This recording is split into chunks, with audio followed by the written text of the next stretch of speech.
छत्तीसगढ़ विधानसभा के बजट सत्र के पहले दिन वित्त मंत्री ओपी चौधरी ने आर्थिक सर्वेक्षण पेश करते हुए राज्य की अर्थव्यवस्था को लेकर सकारात्मक तस्वीर पेश की है। उन्होंने वर्ष 2025-26 में राज्य के सकल राज्य घरेलू उत्पाद जीएसडीपी में 11.57% वृद्धि का अनुमान जताया है और इसका आकार 6 लाख करोड़ रुपए तक पहुंचने की संभावना जताई। आर्थिक सर्वेक्षण के अनुसार कृषि क्षेत्र में 12.53%, उद्योग 10.26% और सेवा क्षेत्र में 13.15% वृद्धि का अनुमान है, जबकि स्थिर भावों पर वृद्धि दर 8.11% रहने का अनुमान है। वहीं वर्ष 2024-25 में राज्य की वृद्धि दर 10.50% दर्ज की गई थी। वित्त मंत्री ने कहा कि सरकारी योजनाओं के सकारात्मक प्रभाव से प्रति व्यक्ति आय 2025-26 में बढ़कर 1,79,244 रुपए होने का अनुमान है, जो पिछले वर्ष की तुलना में अधिक है।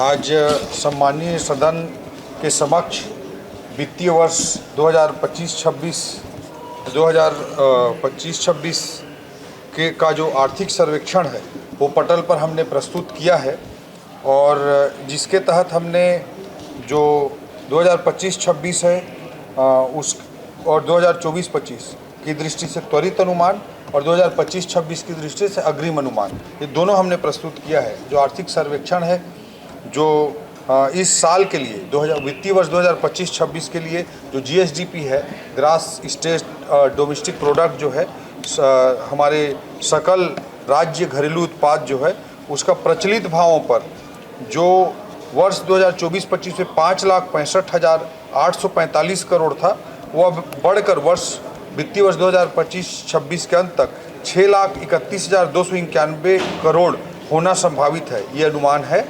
और जो गत वर्ष की तुलना में 11.57% अधिक है प्रचलित भाव पर।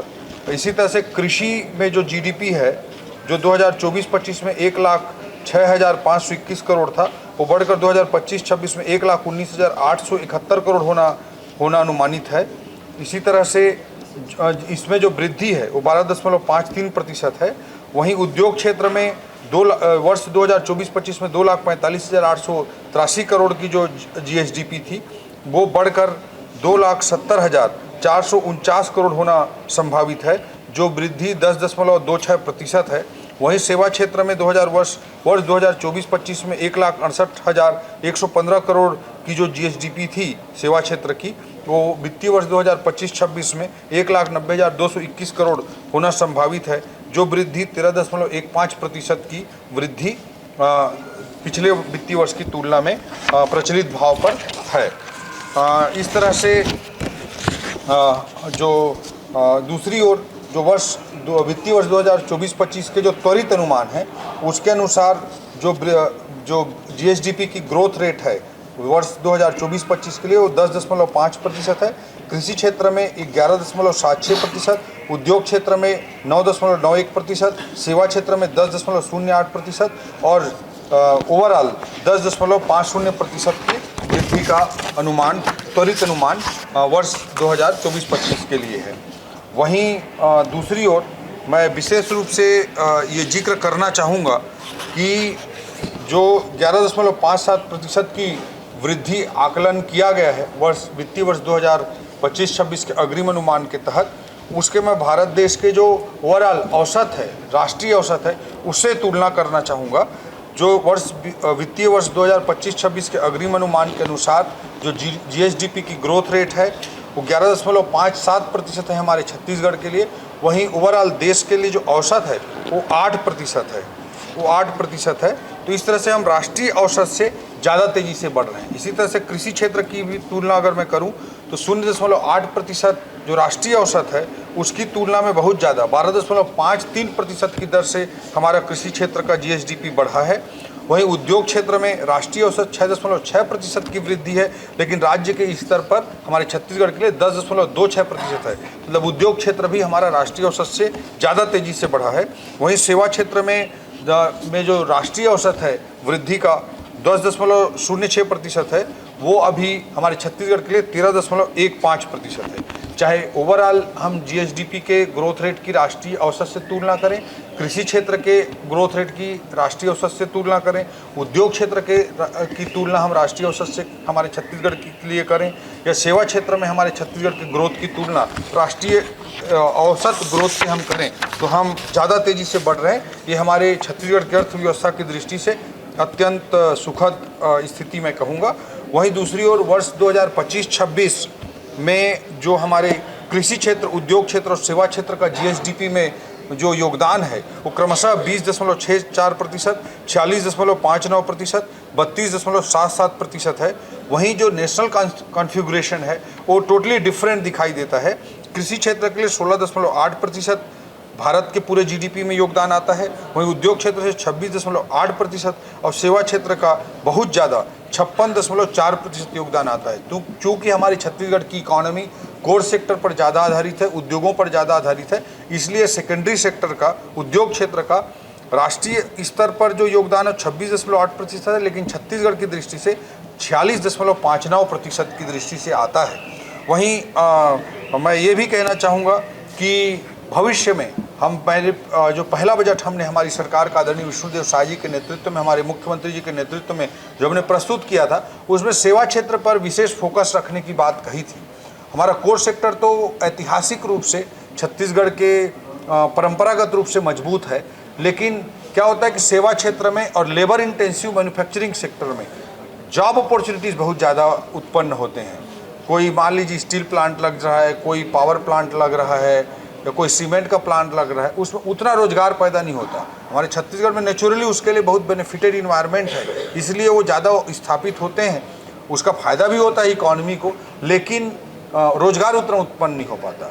वहीं हम टेक्सटाइल सेक्टर को देखें, जैसे लेबर में इंटेंसिव मैन्युफैक्चरिंग है, या हॉस्पिटैलिटी सेक्टर को देखें, या मेडिकल केयर के सेक्टर को देखें, या वेडिंग डेस्टिनेशन के रूप में एरिया को डेवलप करने की बात करें, या कॉन्फ्रेंस डेस्टिनेशन के रूप में क्षेत्र को विकसित करने की बात करें, या टूरिज्म की बात करें, तो इन सब में रोजगार की अपॉर्चुनिटी बहुत ज़्यादा होती है। तो 100 करोड़ पे 200-400 करोड़, 200-400 रोजगार तक पैदा होते हैं। इसलिए सेवा क्षेत्र की ओर तेज़ी से आगे बढ़ाना हमारी सरकार की कोशिश है और उस दिशा में हम तेज़ी से प्रयास कर रहे हैं, वो हमारे बहुत सारे प्रयासों में आपको दिखता होगा।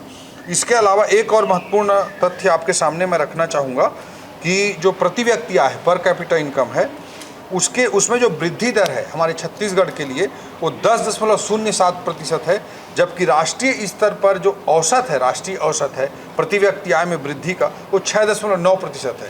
तो इस दृष्टिकोण से भी हम राष्ट्रीय औसत की तुलना में बहुत ज़्यादा तेज़ी से हम आगे बढ़े हैं, लेकिन फिर भी हम अभी भी पर कैपिटा इनकम की दृष्टि से राष्ट्रीय औसत से कम ही हैं, जो कि छत्तीसगढ़ में परंपरागत रूप से रहा है, पिछले कई दशकों से चला आ रहा है।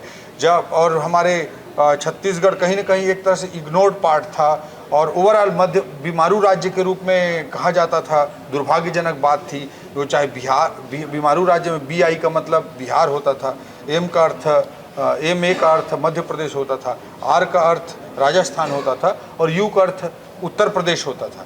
तो इन राज्यों को बीमारू राज्य कहा जाता था और यहाँ पे जो आर्थिक विकास की दर परंपरागत रूप से पिछले 20, 30, 40 सालों से कमज़ोर रही थी, लेकिन उसको चाहे GSDP की ग्रोथ हो, चाहे पर कैपिटा इनकम की ग्रोथ हो, सकल घरेलू उत्पाद की GSDP की ग्रोथ हो या प्रति व्यक्ति आय की ग्रोथ हो, उसमें राष्ट्रीय स्तर से लगातार हमारा छत्तीसगढ़ बेहतर प्रदर्शन कर रहा है ग्रोथ के हिसाब से, लेकिन फिर भी अभी भी हम राष्ट्रीय औसत से पीछे हैं, जो मुझे लगता है कि उस दिशा में तेज़ी से हम आगे बढ़ रहे हैं।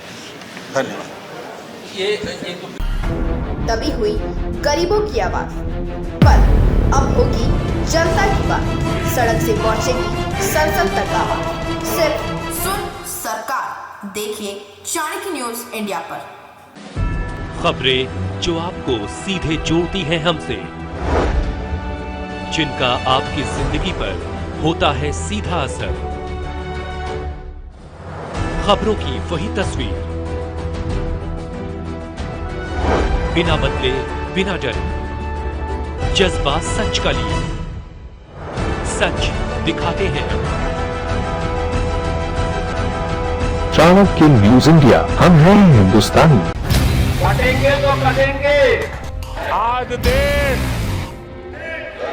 इनसे कह रहा है तुमसे नहीं हो पाएगा। Can you understand the ignorance? We are not looking for your admiration. आप राजनीति। देखिए चाणक्य न्यूज़ इंडिया के साथ।